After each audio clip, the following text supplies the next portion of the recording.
Aujourd'hui, nous allons voir comment compléter un tableau de proportionnalité. Pour compléter un tableau de proportionnalité, nous allons parler de deux méthodes. La première méthode est la recherche du coefficient de proportionnalité. Dans l'exemple que nous avons ici, nous pouvons rechercher le coefficient de proportionnalité en utilisant une colonne qui est complète. Ici, c'est la colonne qui contient les nombres 8 et 20.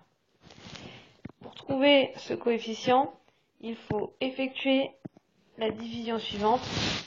Le nombre de la deuxième ligne, donc 20, divisé par le nombre de la première ligne, donc 8. On effectue le calcul, donc soit à la calculatrice, soit on le pose. Donc ici on trouve 2,5 qui va représenter le coefficient de proportionnalité.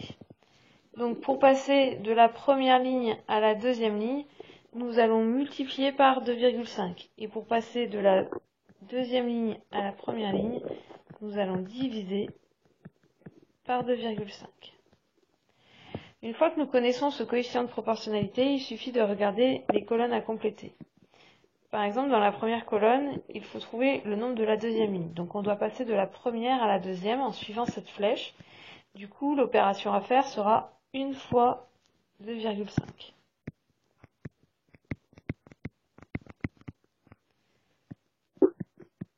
Qui donne 2,5. Ensuite, pour la deuxième colonne, nous passons de nouveau de 12 à la deuxième ligne. Donc l'opération à faire sera 12 fois 2,5. Qui donne 30. Et ensuite, pour la dernière colonne, nous passons cette fois-ci d'un nombre de la deuxième ligne à un nombre de la première ligne. Donc il va falloir suivre cette flèche ici, et donc effectuer l'opération suivante, 75 divisé par 2,5.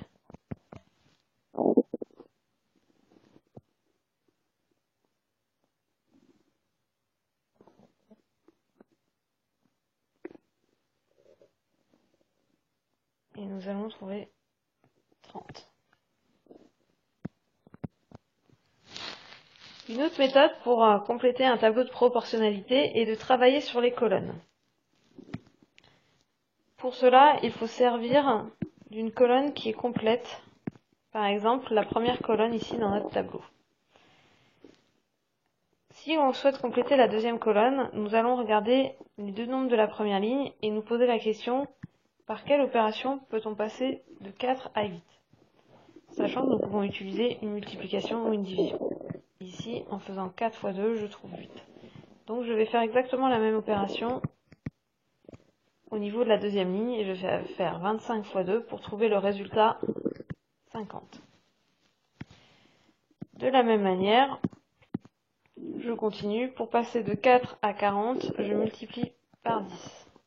Donc je vais aussi multiplier par 10 au niveau de la deuxième ligne et obtenir 250.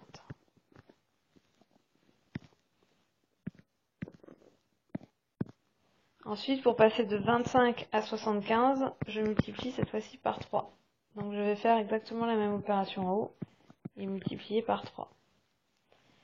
Donc 4 fois 3 me donne 12.